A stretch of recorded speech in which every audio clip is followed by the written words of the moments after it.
Patricia del Río. Muy buenas noches, queridos amigos, bienvenidos a Quien Tiene la Razón. Ahora sí terminamos esta semana con cuestión de confianza aprobada, con un presidente del Congreso que no quiere que lo sancione la Comisión de Ética, o que la Comisión de Ética no sanciona, sino que sugiere una sanción ante el Pleno del Congreso y que ha puesto una acción de amparo al respecto. Pero creo que terminamos una semana que empezó movida, empezó con un poco de cansancio ya de tanto pleito y que ha terminado con cierta concordia. Hoy es el Día de la Bandera. Además, se recuerda la batalla de Arica, que hay que decirlo, es una de las, no podríamos decir hazañas, es una de las historias más dramáticas de nuestro país, en la que hay más patriotismo, en la que hubo una dignidad enorme, pero no hubo gloria, porque Bolognesi y sus hombres mueren sabiendo que van a morir, básicamente porque un pleito político no hizo que les llegara la ayuda en el momento necesario. Una historia de la que tendríamos muchísimo que decir, pero que da cuenta de lo que pasa con países en los que las personas no logran ponerse de acuerdo, ni siquiera contra un enemigo común como puede ser una potencia extranjera. Estamos ahora con los congresistas Víctor Andrés García Belaunde, de Acción Popular. Víctor Andrés, buenas noches. Buenas noches. Jorge del Castillo de Lapra y el congresista César Vázquez, congresista de Alianza por el Progreso. Buenas noches. Muchas gracias por estar acá. Importante fecha, ¿no? Amigo Bolognesi, no sé, es uno de los héroes, creo que Grau es un héroe muy, muy reconocido, pero la historia de Bolognesi no todo el mundo la conoce con todos sus detalles, su historia es muy dramática, ¿no? Bueno, yo creo que, y además aprovechando lo de Bolognesi, que ha sido mal recordado, lamentablemente por el presidente Vizcarra, mal asesorado, un discurso leído, yo recuerdo que el discurso leído de Bustamante y Rivero cuando se inauguró el monumento a Grau fue extraordinario. 3 días se aisló el presidente Bustamante para hacer el discurso, pero los 3 días parado el gobierno han pasado, pero lo que ha quedado es el discurso a Grau, que fue magnífico. Y en el caso de Bolognesi, claro, es una inmolación, hay que darse cuenta que eran 1.660 soldados contra 6.700, una proporción casi de 6-1, inclusive mayor proporción de lo que pudo tener Napoleón en Waterloo. O sea que la derrota estaba cantada antes de empezar. Y además recordemos, Vitocho, que ya se había tomado Tacna y se había tomado Tarapacá. Entonces, Arica se había quedado totalmente aislado. Casi no tenía mucho sentido ni defenderla. Eso hay que estudiarlo mucho porque la pregunta es por qué en Tacna se pudo ganar la batalla y faltaron los 1.600 hombres que estaban en Arica, ¿no? O sea, es un tema que hay que analizarlo. Y los de Leiva, que nunca llegaron. Nunca llegó Leiva y los telegramas de Bolognesi son una tragedia. Pero ¿no? yo quiero resaltar, porque hoy día, a raíz de lo del señor Vizcarra, el error que ha cometido el gazapo de meter ahí a Sáenz Peña como muerto y estaba vivísimo. Recordemos que en el discurso del señor Vizcarra menciona a quienes simularon y menciona a Sáenz Peña, que es un argentino, que estaba... un héroe olvidado prácticamente. Un héroe olvidado que además que no tenía nada que hacer ahí se queda y no se rinde, pero no se murió en la batalla. No murió, a los que mueren nomás a veces Sí, pero no tan olvidado porque tiene avenidas y calles, en el Callao, sí, pero esa gente conoce quién es Sáenz Peña. Y Sáenz Peña tiene un discurso precioso cuando viene en época de Pardo a inaugurar el monumento de Bolognesi. Sí, así es. Hay que leer el discurso, es una pieza extraordinaria. Y lo aclaman, la gente lo aclama, hay 20.000, 30.000 personas aclamándolo, el año 5 viene, ¿no?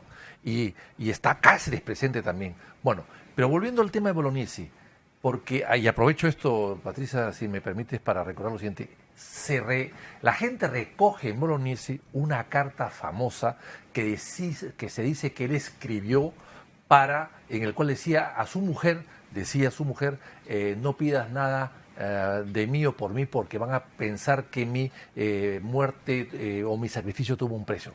Esa carta es apócrifa. Bueno, hay muchos documentos, hay muchas cosas que en las guerras suelen crearse alrededor de los personajes, pero la hazaña... la hazaña es extraordinaria y esa carta no le añade ni le quita absolutamente nada. Es interesante. Pero no hay que referirse a ella porque es apócrifa. De acuerdo, hay que sacarla... Eso fue falsificada por un falsificador histórico que se llamaba Luis Humberto Delgado. Qué buen dato, porque además Bolognesi no necesita la carta para ser un gran hombre. ¿Y sabes por qué es apócrifa? Primero porque está mal hecha toda la redacción y en segundo lugar una cosa elemental. Bolognesi estaba separado de su mujer hace 30 años. No le podía mandar una carta cuando tenía un nuevo compromiso y los hijos de ese nuevo compromiso estaban con él en Arica. Entonces, era Recordemos imposible. que era un general retirado que regresa para pelear, ¿no? Y Así es. Y bueno, el gobierno de Piero Lano le hizo un favor dejándolo tirado en Arica. Pero ¿no? finalmente, ya que me ha dado esta licencia, Patricia, finalmente en Arica se dan muestras de heroísmo extraordinarias. La otra muestra de heroísmo extraordinaria es la de Alfonso Ugarte. Que además era un chico joven, ¿no? Joven, talentoso, millonario, que está yéndose a Europa a estudiar, que regresa, que arma un batallón. Que estaba comprometido para casarse. Oye, estaba comprometido. Le manda una carta a la novia preciosa. Que no es apócrifa. Que no es apócrifa. Y lo cual le dice, como yo me he comprometido a casarme contigo y no voy a llegar porque he muerto, si he recibido esta carta, yo he muerto, quiero dejarte 10,000 pesos o 10,000 soles para reparar el daño que te he hecho en ofrecerte un matrimonio que no puedo cumplir.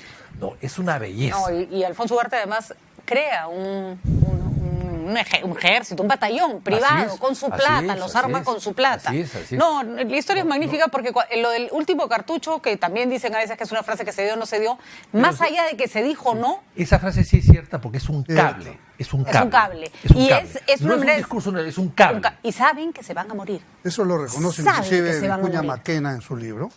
Él habla de la misma frase, ¿no? Sí. Tengo deberes sagrados que cumplir hasta el último cartucho. Entonces, eso es un hecho cierto.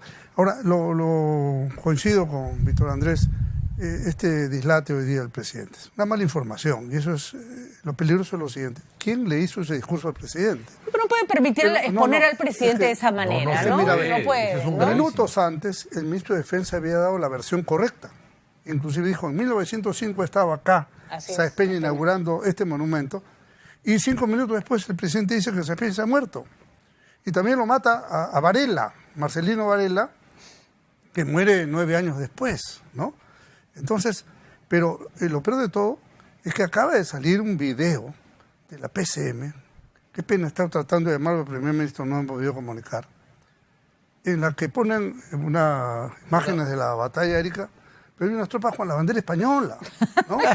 Entonces, hoy día ha sido pues un día al revés. Con Ayacucho, con la batalla de Ayacucho. Claro. Es de campeonato el asunto. Entonces, lo que da cuenta de que hay historias que merecen ser otra vez contadas. O hay asesores muy malos, Patricia. Así es. Que no saben la historia del Perú. ¿No? Porque si a mí alguien me pone un discurso por delante, con datos erróneos, flagrantes, pues yo no leo eso, lo corrijo, lo dejo de lado, evidentemente. En tiempos como este creo que hace muy, muy necesario recordar estas historias bien contadas, por supuesto, por las autoridades para, por lo menos motivar a nuestra nueva generación, nuestra juventud, sobre todo, lo que es el amor patrio, ¿no? No todas las historias de héroes y de guerra y de héroes en guerra son buenas, a veces hay mucho invento en general en el mundo para tratar de disfrazar derrotas, pero la de Bolognesi es un historión. Es un historión y es un héroe al que yo le tengo particular cariño. A Grau también, pero Grau ya está ampliamente reconocido. Yo creo que la figura de Bolognesi hay que explicarla mejor, porque se enfrentó a una guerra que sabía iba a perder. Y eso a veces le pasa también a los políticos.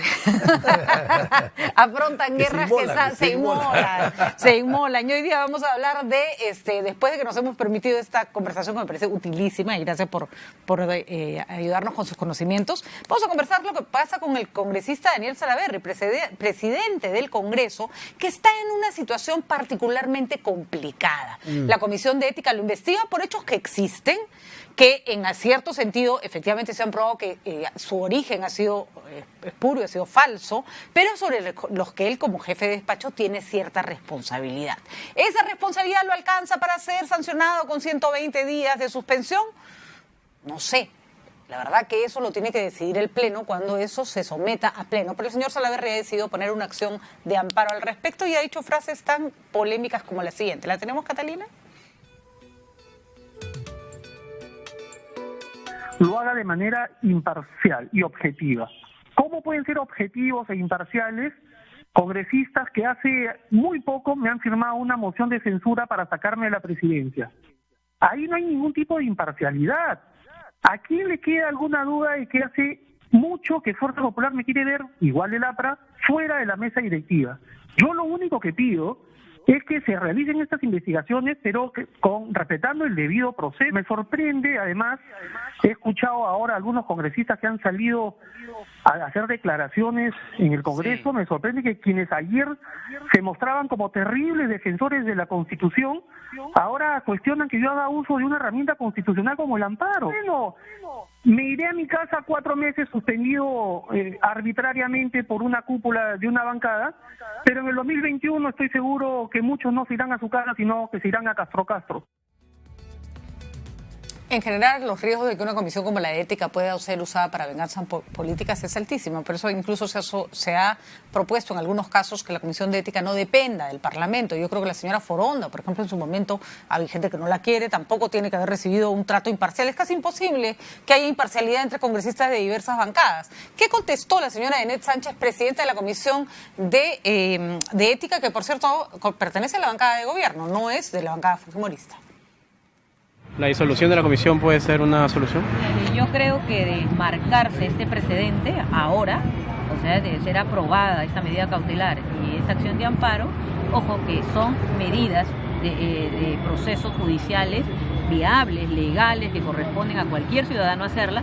Sin embargo, aquí, siendo netamente un tema administrativo, la Comisión de Ética lo que ve no correspondería y se marcaría un mal precedente, y entonces sí correspondería, y es una opinión muy personal, que se disuelve en el acto la Comisión de Ética, porque no tendría razón de ser, porque esto marcaría un precedente para que otros congresistas puedan allanarse a la misma. Bueno, la congresista Sánchez contesta también con firmeza, porque siente que ellos han hecho un trabajo que puede ser discutible, pero lo que yo no entiendo es para qué existe el Pleno del Congreso. O sea, en el Pleno hay personas de distintas bancadas y el señor Salaverry tenía ahí espacio para llevar adelante su posición. Pero a ver, Víctor Andrés, a ver, tu opinión al respecto. ¿Es válido el uso de estos mecanismos? Yo respeto mucho a la institución presidencial en general, ¿no? Y la institución presidencial del Congreso también, y creo que hay que respetar los mandatos, ¿no? Y Salaverry debe acabar su mandato, y creo que ha sido una precipitación quizás buscar sacarlo, ¿no? Porque las no cosas... tiene mucho sentido, hay que dejarlo que termine, sí, ¿no? Sí, yo estoy de acuerdo. En general, de todas las presidencias, inclusive hasta de comisiones, los mandatos hay que conservarlos hasta el final, salvo muerte o fallecimiento. Yo reemplacé a Javier Diz-Canseco, por ejemplo, cuando él falleció en la presidencia de la Comisión de Relaciones Exteriores, pero fue ante un fallecimiento, pero si no, me parece que no es procedente. Acá hay varios temas que yo quiero decir. Pero en primer lugar, yo personalmente siempre, en los años y muchos que tengo en el Congreso, siempre me he opuesto o no he alentado, no me ha gustado que congresistas de diversas bancadas recurran al Poder Judicial para buscar hacer correcciones a sanciones o a leyes, etcétera, que se puedan producir. Inclusive me defendí a Javier Diz-Canseco cuando se le puso esa sanción que a mi modo de ver fue injusta, pero sin embargo no me pareció viable que él recurra luego al Poder Judicial, aunque lo ganó por supuesto después, pero en fin, no estuve muy de acuerdo con eso, éramos de la misma bancada en ese momento. O sea, en general no me gusta que otro poder del Estado se meta en cosas internas del Congreso, sobre todo cosas internas que están cargadas siempre de tinte político, siempre tinte político, y por lo tanto hay excesos también, por supuesto que sí, hay errores. Lo de la Foronda que acabas de mencionar, por ejemplo, me parece que una exageración. Yo creo que eso está mal, pero en el caso de él, desde su punto de vista, yo creo que él tiene todo el derecho de reclamar, pero no sé si sea procedente, porque normalmente su domicilio, él es un funcionario público, su domicilio está en Lima. Él es la Comisión de Ética que ha hecho esta recomendación está en Lima. El agraviado o el agravante o el afectado o el denunciado están en Lima. Entonces, hacerlo en Trujillo me parece que es algo totalmente improcedente. No creo que tenga éxito. ¿Hubiera votado por su suspensión si se hubiera puesto a voto esta semana, por ejemplo? No. Yo personalmente no conozco la denuncia, no la he revisado, no sé en qué términos está. Hay gente que dice que cree que está muy bien fundamentada, pero yo no la conozco.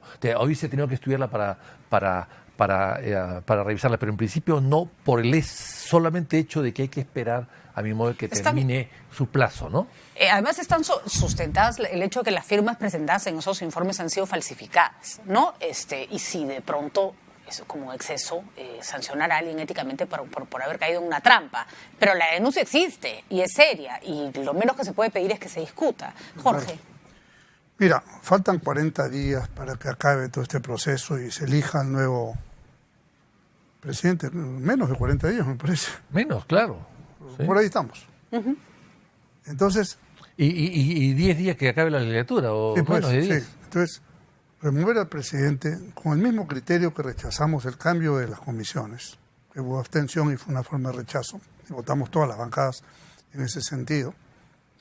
Yo creo que no es conducente estar inestabilizando al Congreso, ¿no?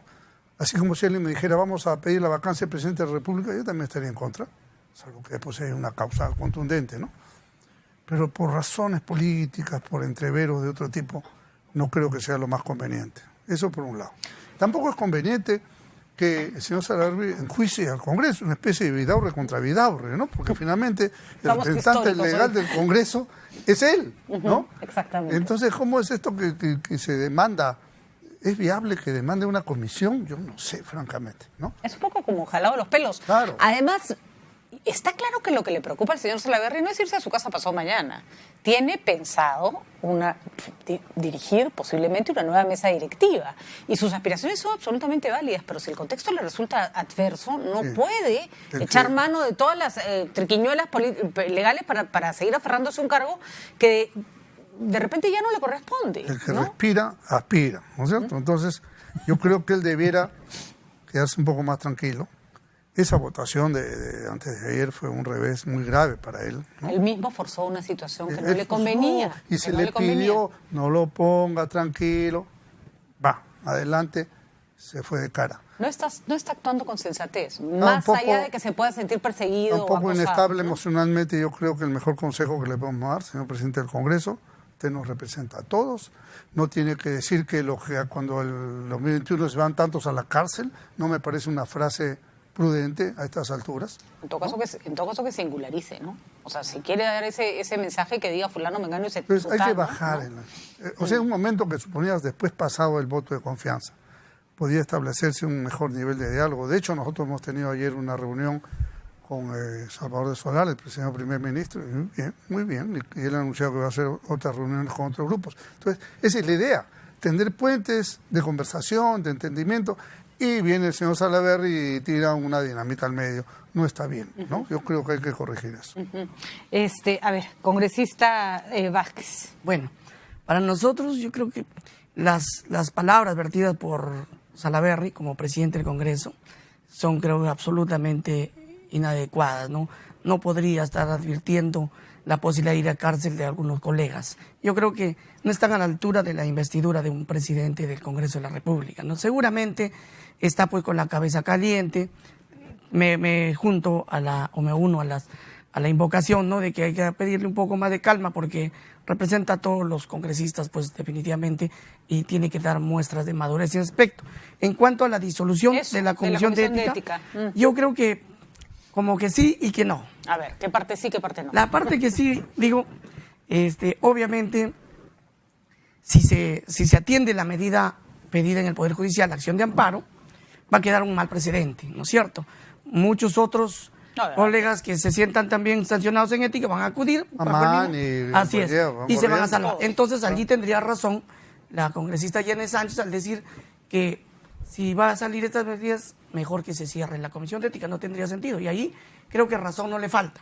Y por el otro lado, digo que no, porque obviamente si es que no se atiende, ¿no? Y si es que la Comisión de Ética, por ejemplo, toma algunas medidas para mejorar, esta oportunidad puede servir precisamente para ajustar esas tuercas que faltan. Por ejemplo, el tema de la pluralidad que necesita esta comisión, que la misma presidenta de la comisión lo estaba pidiendo antes. Presentó un proyecto en esta línea para que los miembros de la Comisión de Ética sean uno por cada bancada. Entonces ahí se evitaría el sesgo político que está reclamando ahorita Salaverry, porque es conocido pues que tiene un enfrentamiento abierto con Fuerza Popular, y mientras siga en esta comisión una distribución proporcional, ellos van a seguir teniendo el número suficiente para aplastar a sus enemigos en esa comisión. Ahora, entonces, ojo que ese es un riesgo que siempre se va a correr pero una comisión. Pero si ponen uno por cada bancada, ese riesgo va a disminuir casi a cero, ¿no? Porque ya no va a haber, pues no se van a poner todos de acuerdo. Entonces no debiera ser una comisión que su conformación vaya de acuerdo a la proporcional. Es. Mira, ese es un buen punto. Uno por bancada. Ese es un buen punto. Y creo que esa es una propuesta que ya incluso se ha podría hecho. incluir. Oye, pero perdón como... un ratito, pero los hechos son los hechos. Claro. O sea, al margen del caso Salaverry, en cualquier otro caso no pueden votar de acuerdo a la simpatía política. Pero estamos en un fuero político, Jorge, tú sabes que los hechos son los hechos. Serán los excesos porque los hechos son se los hechos, es una frase linda, votos, pero que a la hora que tú quieres usar los hechos para tergiversar hechos o forzar hechos, porque entonces eso además, es romper la ética. Por eso, pero además esta por favor, medida, estamos hablando Patricia, de gente a la que le importa un pepino blindarse con el Congreso, o sea, no... Justo estas medidas también van a advertir a que se pueda seguir, creo que las exigencias mínimas de un debido proceso, porque a veces se saltean pues por el apasionamiento Ahí tienen un aspecto de reforma que puede ser interesante, porque no podemos negar que la Comisión de Ética, con el altísimo grado de discrecionalidad que tiene, ha usado históricamente, ¿no? En este caso ha sido...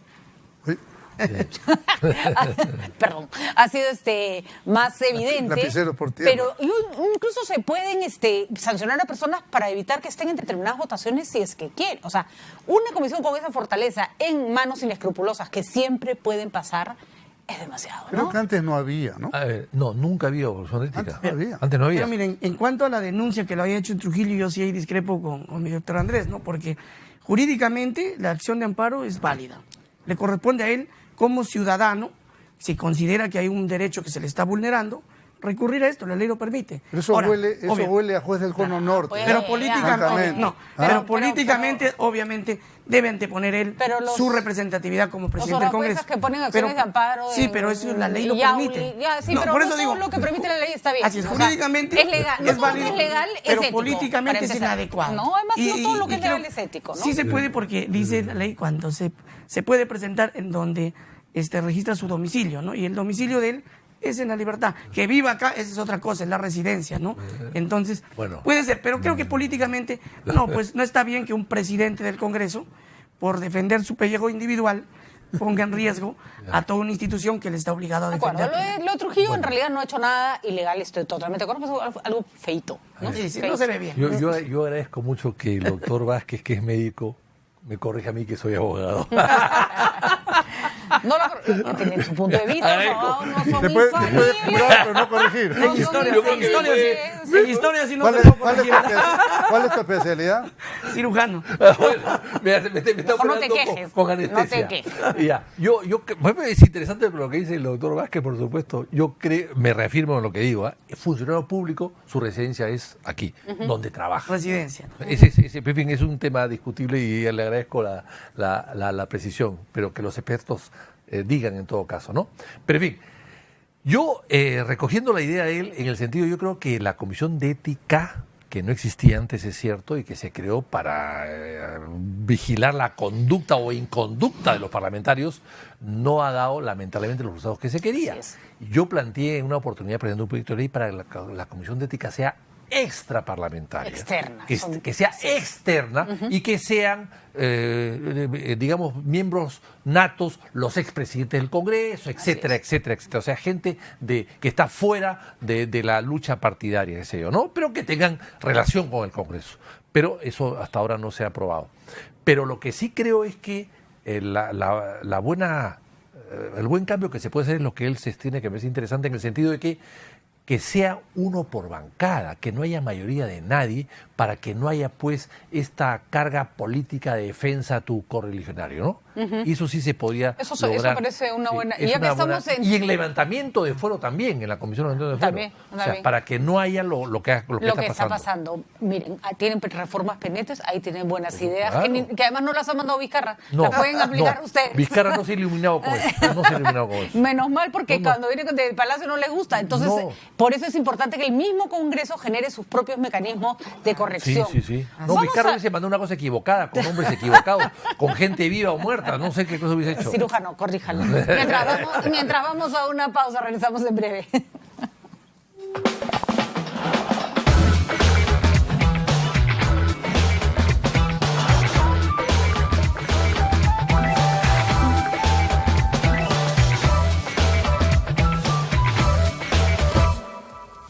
Nunca pensamos que caminar tanto nos iba a llevar tan lejos. Pero con paso firme, hoy nuestros planes se fueron realizando con distintos pensamientos. Con planes pequeños, medianos y cada vez más grandes. Y es que todo empezó con la idea de nuestros padres. Nos enseñaron que para crecer, el respaldo es importante. Saca tu crédito en esta campaña y juntos lucharemos por una sonrisa. Gracias, papás. Caja Arequipa, impulsando tu bienestar. Según la leyenda, vivía en el mar una criatura más grande que un dinosaurio. Sus cantos alegraban el mar y a pesar de ser diferente, era amigo de todos. Nuestros antepasados la llamaban la ballena azul. Muchas especies pueden ser solo historias si no cuidamos nuestros mares. Sé responsable, protejamos el futuro ahora. Celebremos el 8 de junio, el Día Mundial de los Océanos. Océanos Saludables es una campaña de Pesquera Taza y RPP.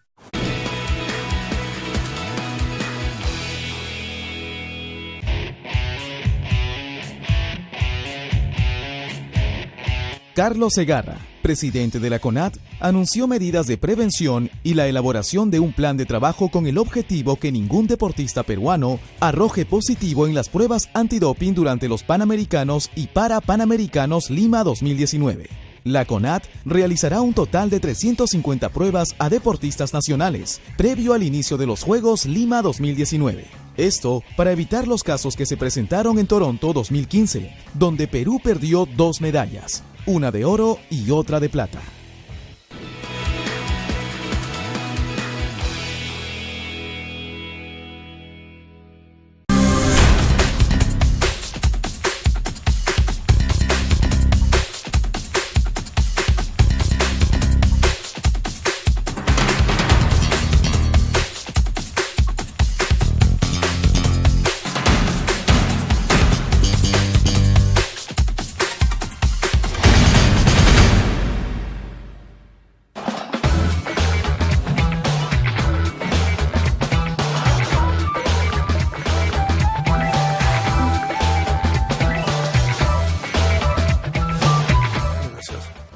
Seguimos en Quién tiene la razón y hemos estado conversando sobre el futuro del presidente del Congreso, Daniel Salaverry. Acá están más o menos de acuerdo en que se debería quedar presidiendo el Congreso hasta que termine la legislatura, sea lo que sea que esta dure, porque claramente la van a tener que extender, y luego habrá cambio de presidente del Congreso y también cambio en las comisiones, que es otro tema pendiente. Yo quería preguntarles quiénes deberían integrar la siguiente mesa directiva del Congreso de la República. ¿Cuál debería ser su Esa pregunta no se la puede hacer al candidato.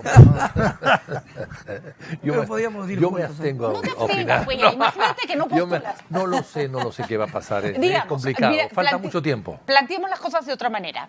Salaverry no es una representante de Fuerza Popular porque él se alejó de Fuerza Popular, pero sí fue elegido como parte de una fórmula de Fuerza Popular. Sí. Entonces, en ese sentido, Fuerza Popular ha tenido todas las mesas directivas del Congreso desde que empezó este gobierno. Exacto.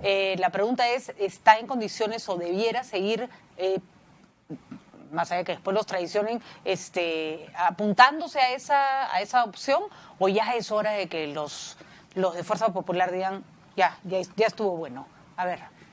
Bueno, nosotros creemos que lo ideal sería que otro grupo distinto, Fuerza Popular, pueda manejar. Eso es lo ideal, ¿no? Pero obviamente estamos convencidos, primero, de que quien debe ser presidente de esta mesa directiva para el periodo legislativo próximo tiene que ser pues un congresista que dialogue, que sepa mantener tolerancia en momentos de crisis, que no tenga además una posición partidaria o una consigna ya ideológica que perturbe el diálogo, ¿no? O que aumente la confrontación. Hoy necesitamos un presidente del Congreso que sea capaz de sentarse a conversar con el Ejecutivo para solucionar las crisis, sin que eso signifique, obviamente, subordinación o se doblegue. Necesitamos, obviamente, un presidente con experiencia, con muñeca, con personalidad también, para poder mantener, creo que la tranquilidad en momentos de tensión, porque es un Congreso que tiene una notable polarización por momentos y una situación de enfrentamiento que necesita de una muñeca experimentada allí. Nosotros como Alianza para el Progreso estamos también interesados en participar en esa mesa directiva, pero estamos a la espera, ¿no? ¿Cómo van las candidaturas? Yo creo, por ejemplo, que Víctor Andrés es un candidato que cumple esos perfiles, un buen candidato. ¿Ustedes estarían dispuestos a ir con Vitocho en una mesa directiva? No hemos conversado todavía, pero nos parece un buen candidato, como nos parece, por ejemplo, Juan Cheput, como el propio Juan Cheput está con ganas, ¿no? Además ha también. empezado ya su chamba, yo creo que hay porque gente, se acercó al Ejecutivo. Hay gente experimentada, ¿no? Don Jorge, también el propio Daniel no lo ha hecho mal, al final resultó ser una sorpresa agradable, ¿no? Para nosotros, porque rompió la dictadura de que tanto nos quejábamos y abrió una oportunidad de equilibrio democrático. Entonces, hay creo que suficiente buena cantidad de congresistas con ese perfil y esperemos que se animen a postular y nosotros obviamente creo que estamos, si tienen ese perfil, dispuestos a trabajar con ellos. En todo caso, si hubiera una propuesta de Fuerza Popular, ¿la acompañarían? Fuerza Popular, en general como bloque, creo que ha actuado de espaldas, ¿no? a lo que el país quiere, a lo que la institución necesita. Sin embargo, no podemos generalizar que todos los integrantes de Fuerza Popular son personas que no ayudan a la institución o que no pueden aportar. Yo creo que hay gente valiosa también dentro de Fuerza Popular, pero no han tenido la oportunidad de mostrarse. Creo que no le han permitido ser visibles porque definitivamente había una cúpula que los ha doblegado y habrá que ir buscando. No descarto toda esa posibilidad porque sí hay gente también buena que tiene perfil para esto, pero vamos a ver si le dan la oportunidad. Pero de preferencia, si me preguntas como Alianza para el Progreso, preferiríamos que no sea de Fuerza Popular, pero no lo descartamos totalmente, mientras sea una persona nueva, que no tenga pues una mochila pesada de desprestigio y sobre todo que sea capaz de dialogar y conversar con nosotros y con el Ejecutivo, porque entendemos que el diálogo es lo primero. ¿Algún ejemplo? Yo prefiero no dar nombres para no generar celos, pero que sí hay gente provinciana, gente de acá de Lima también, que no ha tenido la oportunidad de mostrarse porque ha habido un manejo de una cúpula que pues ha tenido el dominio total, no solo de la bancada, sino del propio Congreso. Esa cúpula de la que habla Daniel Salaverry, que justamente se sospechaba iba a quebrar. Solo 2 congresistas se han salido de Fuerza Popular en estos últimos días. Habrá que ver si no se sigue menguando esa fuerza con No se quebraron más, yo creo, porque dejaron la libertad de votar, ¿no? Porque si hubiesen querido presionar, como lo hicieron en otras oportunidades cuando querían demostrar su poder, hubiese sido una fuga masiva, sin duda alguna.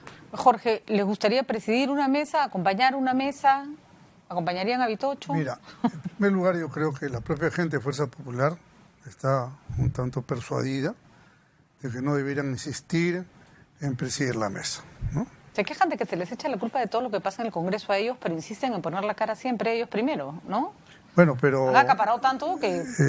Ojalá ya hayan aprendido la lección. El tema es que, vamos a ver, tú entras con 73, ahora están en 53, y pueden seguir bajando. Pero no solamente en el número de congresistas, sino en la aceptación popular. ¿Por qué? Porque han habido un error tras otro, así, en cadena, ¿no? Entonces, y en la construcción del Congreso han habido, yo creo que, muchos problemas, ¿no? Y insisto en que los veo persuadidos, o me da la impresión de que ellos no deberían presidir. Ahora eso no quiere decir que se las tengan que excluir en una fórmula. Pueden formar parte de otras mesas. ¿No es cierto? Y evidentemente creo que hay que sentarse en la mesa, hay que conversar, hay que tener una agenda parlamentaria. Ahora, si van a una mesa ustedes con ellos, después no se quejen de lo de la Alianza Fujimorista.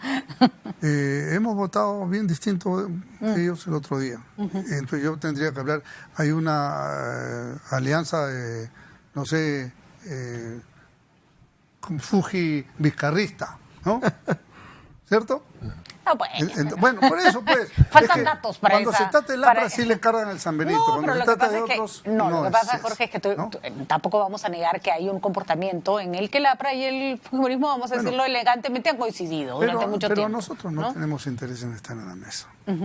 Eso será una consecuencia de una conversación que tiene que ser más amplia, como dice el doctor Vázquez, tiene una cosa más amplia, más convocante, ¿no? De acuerdo. Amarrarse con un grupo, eso no tiene sentido. Acá hay que ir en una cosa plural que marque la cancha con una agenda legislativa. Hemos estado 3 años sin agenda legislativa, que el 70% de las leyes eran saludos a la bandera, cosas que no sirven para nada. No, y las que se han es increíble. Las que se han aprobado últimamente era como para que les mandaran más leyes de parte del Ejecutivo. Y las anteriores peor.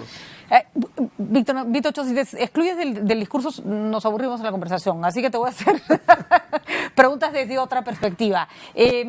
Por ejemplo, Acción Popular votó sin darle voto de confianza al Ejecutivo y sus razones eran absolutamente válidas y respetables. También es un grupo democrático que va a aceptar la decisión de la mayoría. Divididos. ¿A la última votación te refieres? Sí, a la del voto de confianza, ¿no? Ya, es que yo voté en contra del voto de confianza y mi bancada a favor del voto de confianza. O sea, nos dividimos el voto, lamentablemente, pero eso es una realidad y estuvimos de acuerdo en hacer eso antes, ¿no? Porque como no nos pusimos de acuerdo, quedamos en libertad. Se dejó a conciencia de cada uno. De acuerdo.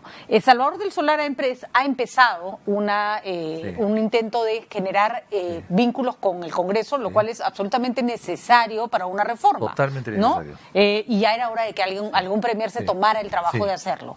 En una eventual candidatura... Cuando otros lo han querido hacer, no lo han dejado. A César de Villanueva le cortaron las alas. Sí. En honor a la verdad. Es verdad, pero también creo que había varias...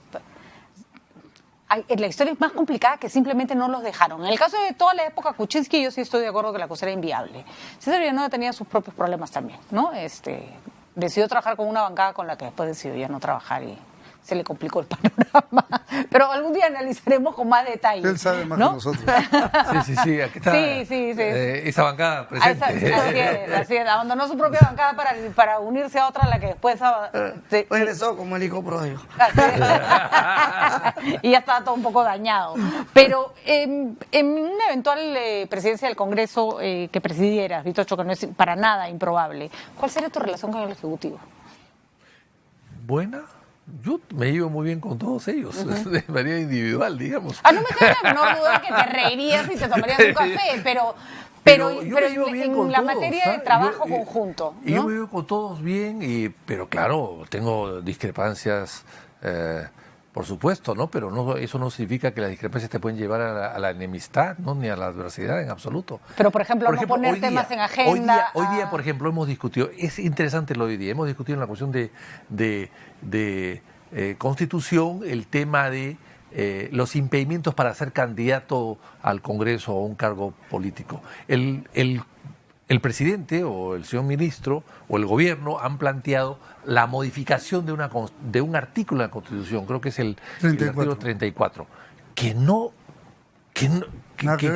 nada tiene que ver, porque estamos hablando de voto de los militares. ¿Qué tienen que ver los civiles con los militares y los cargos? O sea, hay nada que ver. Y se le hemos explicado al ministro y he entendido perfectamente bien, que nosotros, como Acción Popular y yo, personalmente, desde el 2011 he presentado 3 proyectos de leyes parecidos para impedir que cualquiera pueda llegar al Congreso. Que tiene 3, no 1, 3, desde el 11 hasta la fecha. Y no se han debatido, y no se han aprobado. Y se requieren o cambio de la ley electoral, o cambio del reglamento, o otra ley por ahí que hemos visto. Pero no se requiere cambio en la Constitución. Y les he dicho, si se aprueba esto, lo mío, o lo más parecido, lo que dicen ustedes, y nos ponemos de acuerdo, y se aprueba esto mañana o pasado, a partir de la próxima semana nadie puede pretender un cargo público, o defensor, Tribunal Constitucional, Poder Judicial, Ministerio Público, etcétera, etcétera, etcétera, con antecedentes, con procesos y con juicios. Eso se pone en vigencia en 2 días, 3 días. Y no esperamos un cambio de la Constitución que va a entrar en vigencia en 2021. Y si colisiona con la Constitución, será el Tribunal Constitucional quien tenga que decirlo, y entonces se plantearía un cambio constitucional para que la ley siga para adelante, ¿no? Y entonces lo ha entendido perfectamente bien Ceballos. Porque la pregunta es, el presidente del Congreso no solo tiene que llevarse bien en términos sociales, sino es el que, más allá de sus aspiraciones personales, estamos viendo lo complicado que resulta, por ejemplo, cuando uno pone el tema personal por delante, en el caso Salaverry, que ni siquiera convoca pleno, ¿no es cierto? Tiene que hacer lo que hay que hacer, aunque no esté de acuerdo. Esa es la pregunta, ¿no? Las discrepancias llevarían a, por ejemplo, no dejar influir en una agenda legislativa que entorpezca una reforma. Es una buena pregunta. Primero, que le estamos hablando simplemente de una hipótesis que probablemente no se realice, pero en fin. ¿Por qué? ¿Qué falta de fe en uno mismo? Pero es hipótesis. Sí, pero lo que yo te quiero decir es lo siguiente. El presidente del Congreso tiene que representar al Congreso en su conjunto, a todas las bancadas en general. En primer lugar. En segundo lugar, tiene que fortalecer y defender su fuero, eso estamos de acuerdo. Y en tercer lugar, tiene que tener lazos importantes, puentes importantes con los otros poderes del Estado. No puede enfrentarse abiertamente a ninguno, salvo pues por una cosa de cierre del Congreso quizás, o algo muy grave, que le pueda llevar a esa situación. Pero en principio, el presidente del Congreso tiene que fomentar la democracia y la gobernabilidad. Las posibilidades de que continúe Salaverry después de estos problemas que está teniendo internamente, ¿han disminuido considerablemente en las últimas semanas?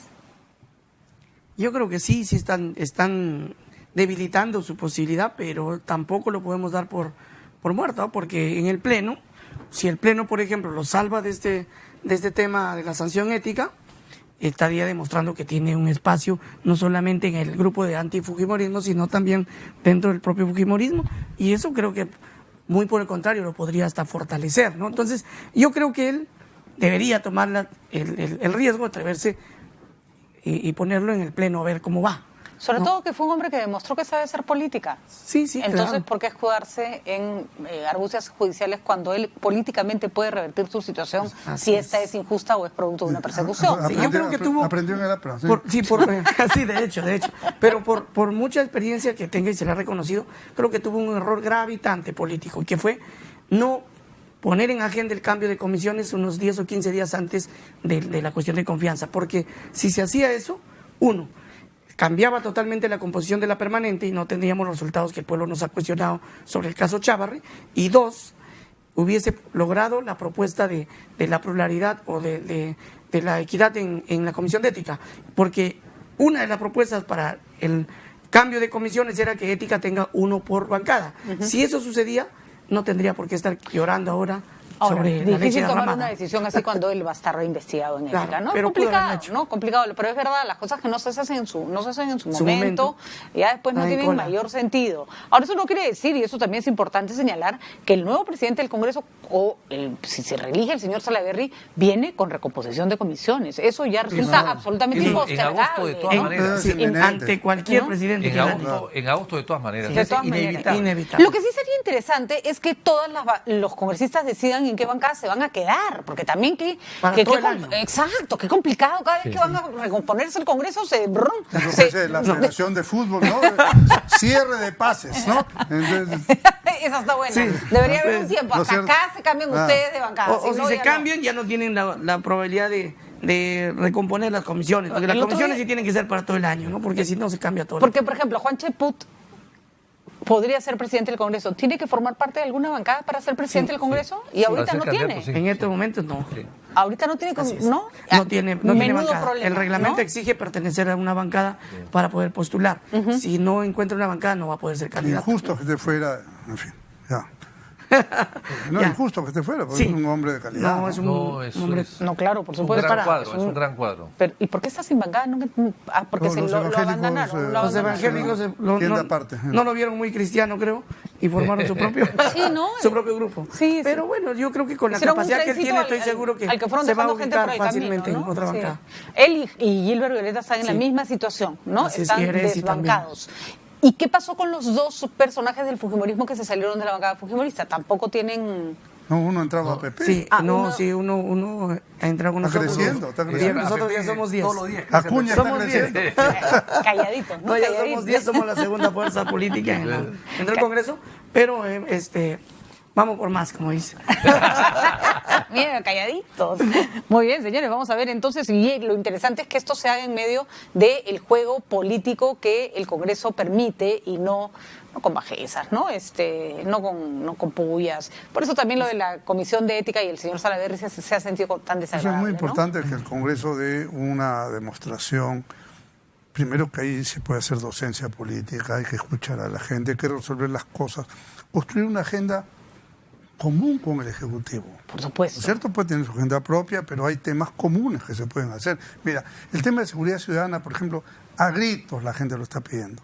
Yo le pedí al presidente del Congreso que antes de terminar la legislatura haga un día, una sesión plenaria para ver solamente temas de seguridad. Y en aquellos aspectos en los que el Ejecutivo y el Legislativo han puesto los mismos temas en la agenda, esos son los únicos casos en que han sacado adelante cosas importantes. Por ejemplo, el tema de salud mental planteado por el congresista del Castillo, que tuvo el involucramiento del Ministerio de Salud. Por ejemplo, el tema de las cooperativas, que también... Eso costó mucho. Pero que se trabajó en conjunto. Así es. Y el control de funciones antimonopolio también está consensuado. También el tema de los 30 días de pago de las facturas de las pequeñas empresas, que hay sectores que creen que lo quieren vulnerar, ¿no? También que estamos de acuerdo con el gobierno, ¿no? Pero la seguridad es un clamor. Es un clamor. Eso no se puede demorar más. Y vienen los panamericanos y todos los chorros del Perú se van a trasladar a Lima a ver a quién agarra. Sí. ¿No? Por cierto, qué bonitos están los espacios de los panamericanos. Sí, sin duda, pero vas a ver, van a venir turistas, todo. Hay que evitar esas cosas. Hay que evitar, efectivamente. Quiero, antes de pasar los videos que nos ha traído el doctor del Castillo, que son importantísimos sobre las metidas de pata del Día de la Bandera, sí preguntarles sobre, está clarísimo que el SUNEDU, que fue un organismo que empezó con trompicones, con dificultades, está cumpliendo una labor importante y nos estamos dando cuenta del nivel de estafa en las universidades. Por cierto, paréntesis, hay que hacer el mismo trabajo con colegios particulares que después vienen los colegios. No, porque es lo que está ocurriendo en colegios particulares. Terribles. Es terrible, una oferta hasta peligrosa, diría yo. Sí, claro. ¿No? Pero estas universidades que tienen unas fachadas de papel, literalmente de papel. O sea, es 5 pisos arriba. Da cuenta de que se está haciendo un trabajo importante y que el licenciamiento es importante.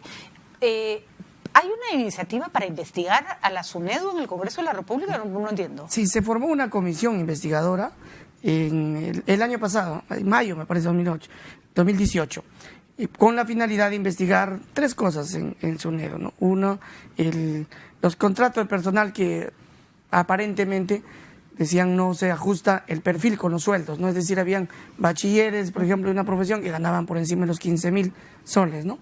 Por otro lado, las consultorías que se estaban haciendo, que eran muy caras y aparentemente no tenían resultados. Y por otro lado, se estaba investigando la supuesta politización del licenciamiento en las universidades. Entonces, se dieron 60 días, 2 meses para que se investigue, pidieron más tiempo y más tiempo, hasta el final ya ha pasado 1 año, y ya la parte técnica, el Congreso ha dicho un momentito, ya no pueden tener más años, se le pasó el plazo, ¿no? Y no les han aceptado ampliaciones. Ahora la misma presidenta de la comisión está presentando una nueva moción como para, bajo el sustento del anterior, se pueda autorizar. Me parece buen momento, ¿no? Sí, yo creo que han tenido un tiempo suficiente ya para hacer la investigación, y hay que también reconocer las cosas buenas, como he dicho, de este proceso, sobre todo el licenciamiento, que nos ayuda a mejorar las exigencias, las condiciones mínimas para formar bien a nuestros profesionales, ¿no? ¿No sería mejor que este tipo de investigaciones se lleven a cabo en Contraloría? Es decir, traspasar la responsabilidad a Contraloría, porque hay demasiados intereses formados detrás de las universidades, ¿no? Sí, nosotros tenemos una idea en el siguiente sentido. Son miles de muchachos que pertenecen a estas universidades que van a cerrar en un lapso. Entonces hay que resolver bien, amablemente y económicamente las transferencias que tienen que hacer a otras universidades. Eso es fundamental. Porque si no, otras les pueden poner vallas tremendas, dinero para pasar. Entonces acá tiene que haber una solución hacia universidades públicas o privadas, pero tiene que haber una regulación. No se puede dejar a decenas de miles de jóvenes a la buena de Dios para que se aprovechen. Ya los estafaron una vez, no los pueden estafar la segunda. Incluso es una cosa que se puede arreglar vía un manejo adecuado de la oferta de mercado, porque para la universidad que sí está licenciada, le conviene atraer alumnos, porque además que la universidad sea mala no quiere decir que los chicos no hayan rendido, ¿no es cierto? Absolutamente. Porque muchas de las... La universidad no hace al alumno tampoco, no siempre. No siempre hace al alumno, y además, digamos que después tener una fachada de cartón, pero si el profesor que te tocó al frente era bueno y tú sabías estudiar, además, la cosa funciona. Y el joven puede ser autodidacta, puede estar... Y se le puede poner en una etapa de nivelación, si es necesario, ¿no? No, yo creo que eso lo puede hacer quizás el gobierno directamente. Yo estoy contigo, Patricia, que esto es un tema de la Contraloría más que del Congreso, de la Contraloría. Además, ya se les dio un plazo, no lo han cumplido en 2 o 3 oportunidades y ya se perdió esa oportunidad, que lo haga la Contraloría. Y en segundo lugar, dar una norma que la pueda dar el gobierno, o si necesita el Congreso, que lo sugieran ellos en todo caso, si es necesario, para que esos alumnos pasen bajo las mismas condiciones y con el mismo pago de matrícula, paguen a otras universidades y el gobierno las proteja para que puedan continuar su carrera y no la pierdan porque tienen que pagar en otra universidad mucho más. Un plan de transferencia. Mira, ese es un tema como de portabilidad universitaria, no puede ser de alguna manera, pero por ejemplo eso es ideal para concertar ejecutivo legislativo. Así es. ¿No? La idea sale del Congreso, vamos a... y de hecho, ¿qué tal si nos llamamos a la ministra de Educación y le planteamos el tema? Y hay que tener en cuenta hasta la ubicación. Claro. La ubicación de la universidad también, porque si te pone una universidad que está a kilómetros de distancia, y además el pasaje y todo. No todos se tienen que transferir en bloque de la universidad A. O sea, debe haber opciones para que se absorban en distintas universidades que ofrecen la misma carrera. ¿Cuánto le pagan a los profesores en estas universidades por dictar una hora de clase? Entre 20 y 40 soles. Sí, claro. Por dictar una hora de clase. O sea, y son profesionales los que dictan. Y ahora necesitas maestría. Hasta con maestría para enseñar. Ganaba yo enseñando en la academia. Se pagan 40 soles o 30 soles solamente en la movilidad del profesor para ir ahí y venir hasta acá. Ya se gasta la mitad. Sí. Es terrible. Y al alumno al alumno paga más por recibir lecciones que al profesor por darlas. Sí. Bueno, de todas maneras hay que reconocer que SUNEDU empezó a trompicones, pero es un buen ejemplo de cómo una institución se ha ido fortaleciendo y ha terminado siendo beneficiosa para los alumnos, pero eso sí hay que echarle un ojo porque no deja de ser un organismo con muchísimo poder. Congresista Velázquez, usted tenía una... tenía una información sobre lo que está ocurriendo en la Subcomisión de Acusaciones Constitucionales con un pedido de archivamiento de la denuncia de la señora Ábalos. El lunes va a haber ya en la Subcomisión de Acusaciones Constitucionales el informe de calificación de esta denuncia constitucional que hizo la fiscal de la Nación al fiscal Chávarri por el desagrado de la oficina, ¿no? Yo lo advertí en su momento que habiéndose archivado una denuncia sobre los mismos hechos, sobre la misma persona en este periodo legislativo, si nos pegamos a lo que dice el reglamento en el artículo 89, numeral 9, M, esto tendría que verse en el próximo periodo legislativo. Bueno, parece que la presión mediática quizás ganó en la subcomisión, que se decidió priorizar y se priorizó el tema. ¿No? Yo me abstuve por las razones que expongo, más por razones técnicas, no porque no quisiera que se vea el tema Chávarri, pero ahora la subcomisión, la parte técnica, en estricto cumplimiento del reglamento, está declarando improcedente precisamente 2 de los 3 delitos que la fiscal denunciaba, y los 2 más graves, ¿no? Encubrimiento real y encubrimiento personal, y solamente está declarando procedente un delito nuevo que no se había acusado en la denuncia que se archivó, que es el delito de conservación del objeto, ¿no? De identidad del objeto, pero eso en calidad de instigación. Eso es lo que se pone a votación. Claro, pero ese delito que pasaría, si de acuerdo al reglamento, tiene entre 2 a 4 años nada más. Yo pregunto, esta decisión que está tomando la subcomisión, ¿se vota? Se va a debatir y votar el lunes. Este lunes.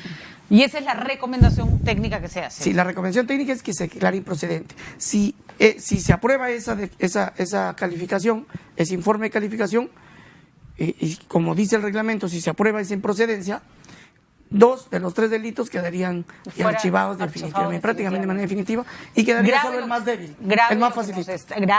Lo que nos está diciendo, se viene entonces otra discusión grave, porque a veces nos ganan los apasionamientos por quedar bien con la tribuna, y nos seguimos el debido proceso y terminamos favoreciendo a una persona muy cuestionada.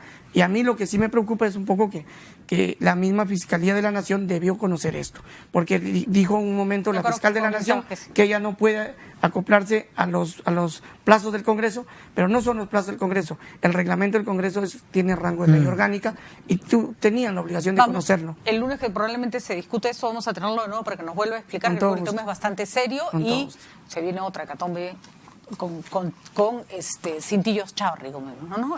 La chavarrización de la política, estamos todos un poco agotados. Vamos a poner el video en donde sale la bandera española, por favor, lo tenemos, Catalina. No puedo creer. Yo no lo he visto. El congresista de Castillo nos ha traído. Cata. Es para caerse espalda.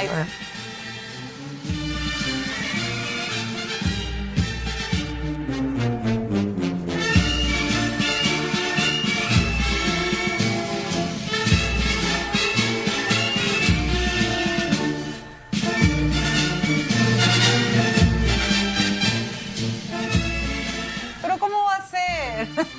Los españoles ya se habían ido hace rato, señores. Hay magníficas pinturas, además, que reflejan la batalla de Arica. Lipiani. Lipiani, claro. Y finalmente tenemos también el lapsus de Vizcarra o el mal asesoramiento del presidente Vizcarra, dando por muerto al Sáenz Peña, que no murió en la batalla de Arica. Y a Varela, son dos. ¿No?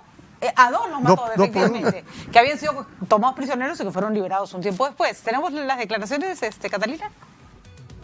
Del gran coronel Francisco Bolognesi, y pese a la superioridad numérica del enemigo, nuestros soldados defendieron Arica con las más grandes muestras de valentía